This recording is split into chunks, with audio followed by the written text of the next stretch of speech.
إياك نعبد وإياك نستعين،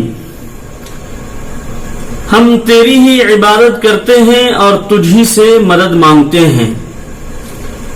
إياك نعبد میں ظاہر ہے کہ یہ فرمایا گیا کہ ہم تیری عبادت کرتے ہیں، اس سے معلوم ہوا کہ حاجت روا صرف ایک ہی ذات ہے، وہ اللہ تعالی کی ذات ہے، اس کے علاوہ کوئی نہیں ہے۔ عبادت کے لائق صرف ایک ہی ذات ہے، وہ اللہ تعالی کی ذات ہے، جو ہمارا خالق ہے، مالک ہے، پالنہار ہے، پروردگار ہے، ہمارا رچیتا ہے، ہمارا کریٹر ہے۔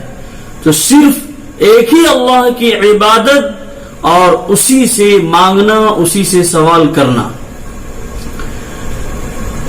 وَإِيَّاكَ نَسْتَعِينُ کے اندر بھی یہ بات بتائی گئی کہ جب ہم کو کوئی چیز کی ضرورت ہو، مدد لینی ہو تو اللہ تعالی سے مانگے۔ اللہ کے رسول صلی اللہ علیہ وسلم نے ارشاد فرمایا کہ تمہارے جوتے کا تسمہ بھی ٹوٹ جائے تو صرف اللہ ہی سے مانگو۔ عبادت اللہ کے علاوہ کسی کی جائز نہیں ہے۔ ہم دیکھتے ہیں کہ اپنے برادران وطن میں جو ہمارے ہندو بھائی ہیں، وہ لوگ بھی کہتے ہیں کہ اوپر والے کی پوجا کرتے ہیں، اوپر والے کی عبادت کرتے ہیں، اوپر والے کی بھکتی کرتے ہیں، لیکن دیوی دیوتا شنکر صاحب، کنکر صاحب، کالی مائے، لال مائے اور بہت سارے دیوی دیوتاؤں کی پوجا وہ کرتے ہیں، لیکن جب ان سے پوچھا جاتا ہے تو وہ کہتے ہیں کہ ایک پربھو کی، ایک اللہ کی ہم بھی عبادت کرتے ہیں، اوپر والے کی۔ تو بھائی یہ سب کی کیوں پوجا کر رہے ہو؟ اس پر کیوں چڑھاوا چڑھا رہے ہو؟ اس کے سامنے کیوں اگربتی موم بتی جلا رہے ہو، دیا جلا رہے ہو، مٹھائیاں لے کر کے، کیلے لے کر کے، ناریل لے کر کے جا رہے ہو، اس کے سامنے رکھتے ہو؟ تو وہ جواب دیتے ہیں کہ ہم زینہ اور سیڑھی کے طور پر اس کا استعمال کرتے ہیں، یعنی اس کے ذریعے ہم خدا تک پہنچنے کی کوشش کرتے ہیں، اس لیے کہ بغیر سیڑھی کے، بغیر زینہ کے ہم چھت پر نہیں پہنچ پائیں گے۔ تو چھت کس کو مانتے ہو؟ تو ہم اپنے ایشور کو مانتے ہیں۔ زینہ کس کو مانتے ہو؟ تو شنکر صاحب، کنکر صاحب، پھر کیا وہ بھگوان، وہ کالی مائے، لال مائے، اور پھر اس طریقے سے وہ دیوی، وہ دیوتا، پھر اس طریقے سے پورا لمبا چوڑا حساب و کتاب بنا کر کے وہ رکھے ہوئے۔ اسی طریقے سے آپ غور کریں تو کچھ لوگ ہمارے مسلمان بھائی بھی ہیں جو زینہ اور سیڑھی کے چکر میں پڑ کے اپنی آخرت کو تباہ و برباد کر رہے ہیں۔ وہ بھی یہ حضرت، وہ حضرت، اعلی حضرت، فلاں بابا، فلاں پیر، فلاں دستگیر، اور اس طریقے سے کر کے کیا ہے کہ وہ بھی اللہ تعالی تک پہنچنا چاہتے ہیں۔ آپ دیکھیں کہ جناب محمد رسول اللہ صلی اللہ علیہ وسلم کی ہجرت کو 1441 سال ہو گئے۔ اب 1441 سال تو حضور صلی اللہ علیہ وسلم کو ہوئے، اس سے پہلے تقریباً 1,24,000 انبیاء کرام علیہ السلام آئے۔ تو آپ اگر سب کی سیڑھی اور زینہ جوڑنا شروع کریں، آج سے لے کر کے آدم علیہ السلام، پھر وہاں سے اللہ تعالیٰ تک، تو پھر کتنی لمبی چوڑی سیڑھی ہو جائے گی آپ سوچ بھی نہیں سکتے۔ اور اس میں معلوم ہوا کہ کوئی بابا کو ہم اچھا سمجھ رہے تھے اور وہ صحیح نہیں تھا، ریاکار تھا، مکار تھا، اور سیڑھی کے اندر کمی نکلی تو پھر کیا ہے، سیڑھی ٹوٹی تو سیدھے جہنم میں جا کر کے آدمی گرے گا۔ تو دیکھیے یہ سب گمراہی کے اسباب ہیں، ان سب سے بچنا چاہیے۔ سیڑھی کا استعمال ہم چھت پر جانے کے لیے بھی کرتے ہیں، اور سیڑھی کا استعمال ہم چھت سے نیچے آنے کے لیے بھی کرتے ہیں۔ یعنی جو آدمی چھت سے دور ہے وہ سیڑھی کا اختیار کرے گا تو چھت پر چلا جائے گا، اور جو آدمی چھت کے اوپر پہلے سے موجود ہے اگر وہ سیڑھی کا اختیار کرے گا تو وہ نیچے آ جائے گا۔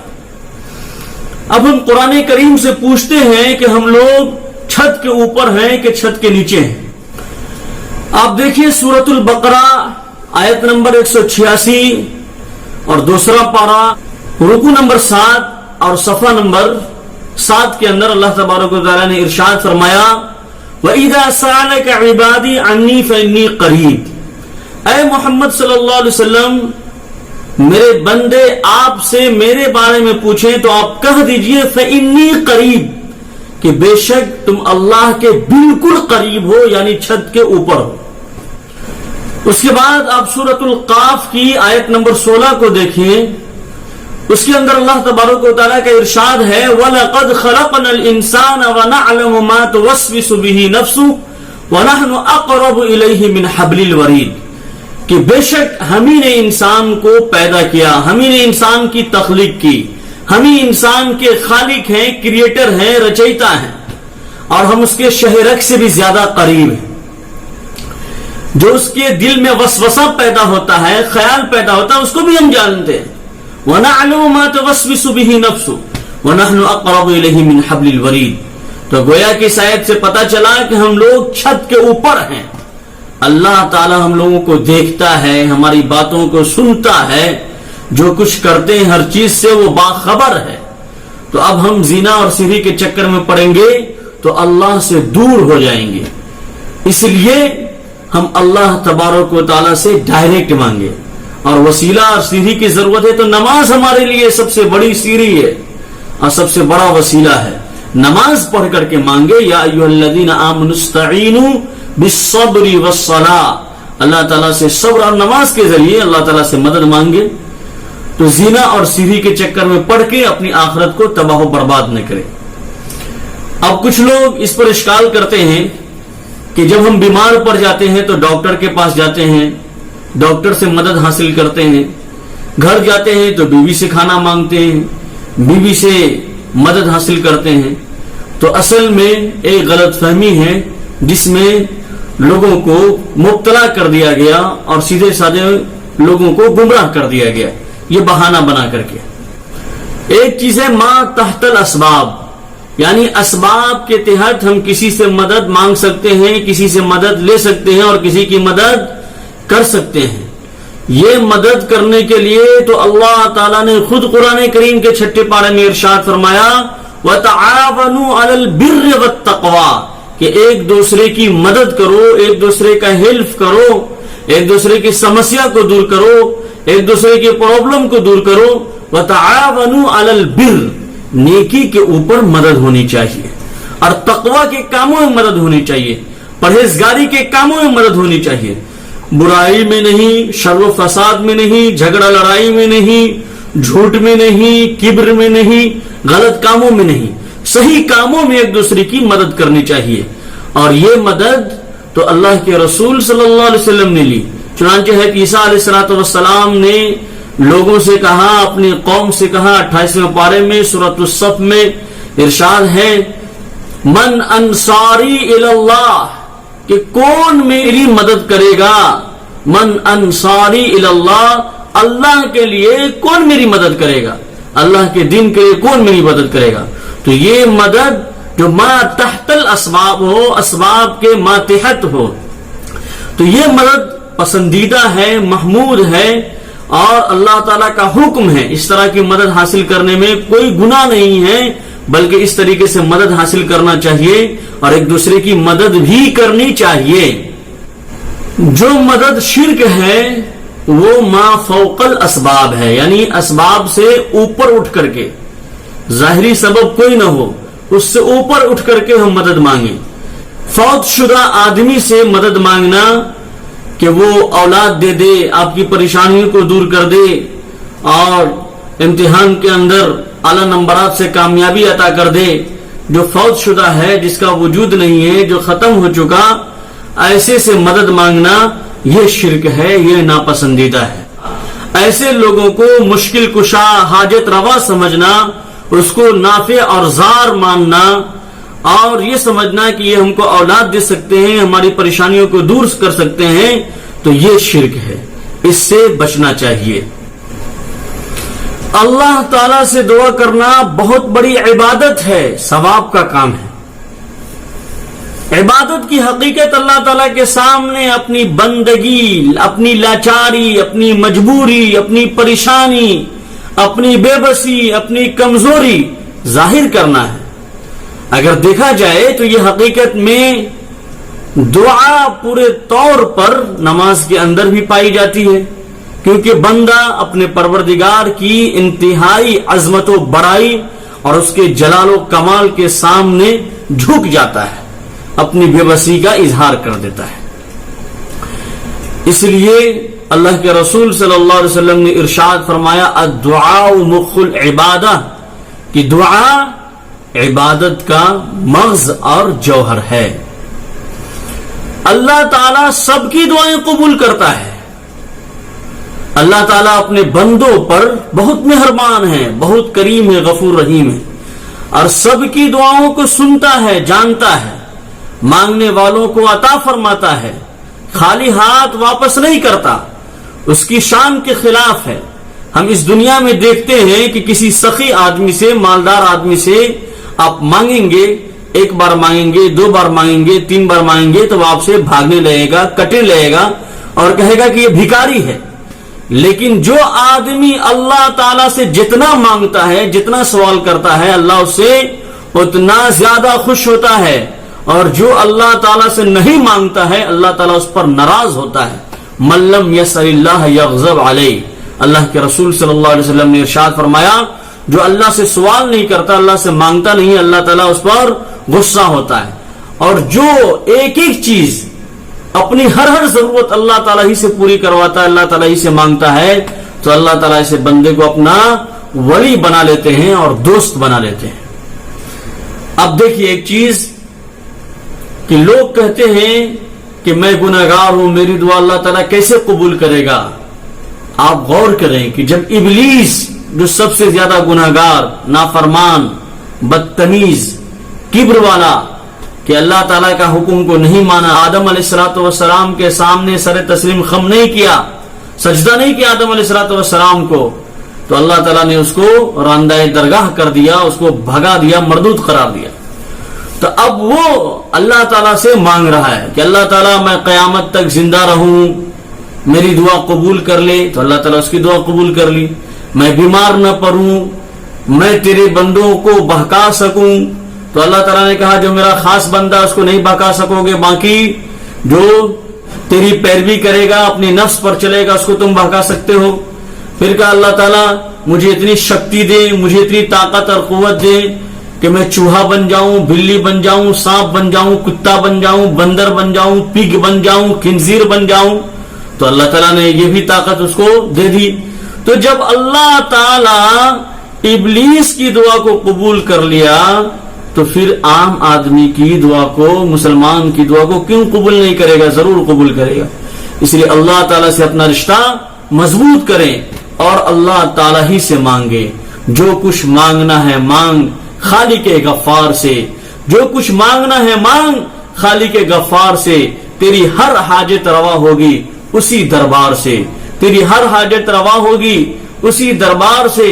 اس در کو چھوڑ کر کیوں جاتا ہے غیروں کے پاس، اس در کو چھوڑ کر کیوں جاتا ہے غیروں کے پاس، فضل کی امید رکھ تم اپنے پالن ہار سے، ہے ظاہر اور باطن سب سے واقف خدا، ہے ظاہر باطن سب سے واقف خدا، ہے ابس کچھ بھی چھپانا واقف الاسرار سے، ہے بیوقوفی کچھ بھی چھپانا واقف الاسرار سے۔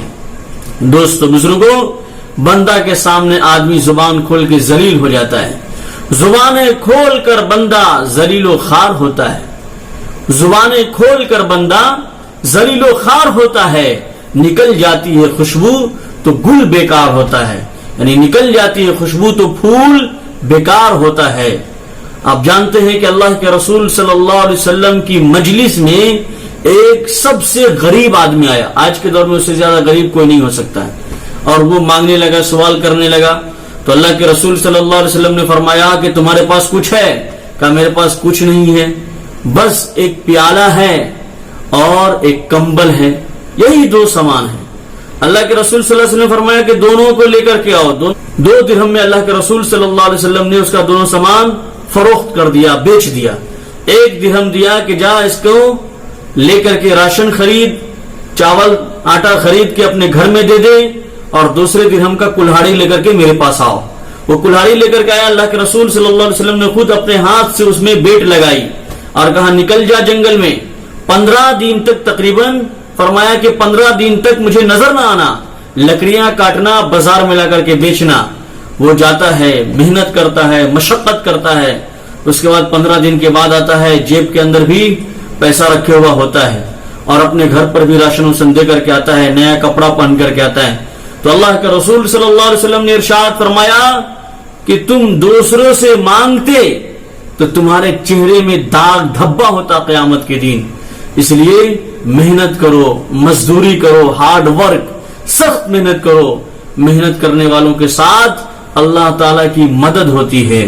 اس لیے بتایا گیا کہ مانگنا صرف اللہ سے ہے.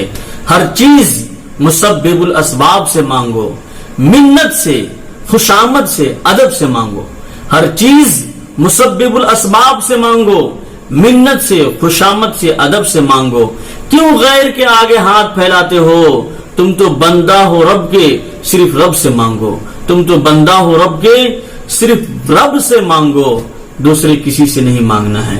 ایاک نعبد و ایاک نستعین, کہ عبادت صرف اللہ کی کرنی ہے اور سوال کرنا ہے, مانگنا ہے, دستے سوال دراز کرنا ہے تو صرف اللہ تعالی کے سامنے دستے سوال دراز کرنا ہے. جو اتر نہ جائے دل میں وہ صدا صدا نہیں ہے, جو اتر نہ جائے دل میں وہ صدا صدا نہیں ہے, اور جو نہ عرش کو ہلا دے وہ دعا دعا نہیں ہے. جو نہ عرش کو ہلا دے وہ دعا دعا نہیں ہے. تو دعا مانگے گریہ وزاری کے ساتھ, آنسو گرائے, یقین کے ساتھ, امید کے ساتھ. یہ نہیں کہ دعا مانگ رہے ہیں, انگلی پھوڑ رہے ہیں, ادھر دیکھ رہے ہیں, ادھر دیکھ رہے ہیں, تو پھر ایسی دعا میں کیا ہے کہ برکت نہیں ہوگی اور قبولیت نہیں ہوگی. تو دعا اللہ تعالیٰ سے دل لگا کر کے مانگے, انشاءاللہ اللہ تعالیٰ ہر چیز عطا فرمانے والا ہے, اور وہ جتنا بھی ہم کو دے دے اس کے خزانے میں کوئی کمی نہیں ہوگی. آپ جانیں کہ دعا اللہ تعالیٰ ہر انسان کی قبول کرتا ہے. دعا قبولیت کے 3 طریقے ہوتے ہیں. ایک طریقہ تو یہ ہوتا ہے کہ بندہ جو اللہ تعالیٰ سے مانگتا ہے, سوال کرتا ہے, وہی اللہ تعالیٰ دے دیتا ہے. دوسرا معاملہ یہ ہوتا ہے کہ جو اللہ تعالیٰ سے مانگتا ہے وہ نہیں دیتا ہے, دوسری چیز عطا فرما دیتا ہے. تیسرا معاملہ یہ ہوتا ہے کہ جو چیز بندہ اللہ تعالیٰ سے مانگتا ہے وہ چیز نہیں ملتی ہے اور دوسری چیز بھی نہیں ملتی ہے, اور اس دعا کو بندے کے لیے ذخیرہ آخرت بنا دیا جاتا ہے, توشائے آخرت بنا دیا جاتا ہے. یعنی آخرت میں وہ چیز کام آئے گی اور پہاڑوں کے برابر اس دعا کی وجہ سے ثواب ملے گا. تو کچھ لوگ وہاں کہیں گے کہ اللہ تعالیٰ میں دنیا کے اندر حج بھی نہیں کیا, زکات بھی نہیں دی, اتنا زیادہ کیا ہے کہ عمرہ بھی نہیں کیا, روزہ بھی نہیں رکھا, اور میرے نامہ اعمال میں اتنا زیادہ نیکیوں کا انبار کہاں سے آ گیا؟ یہ نامہ اعمال چینج ہو گیا کیا, تبدیل ہو گیا کیا؟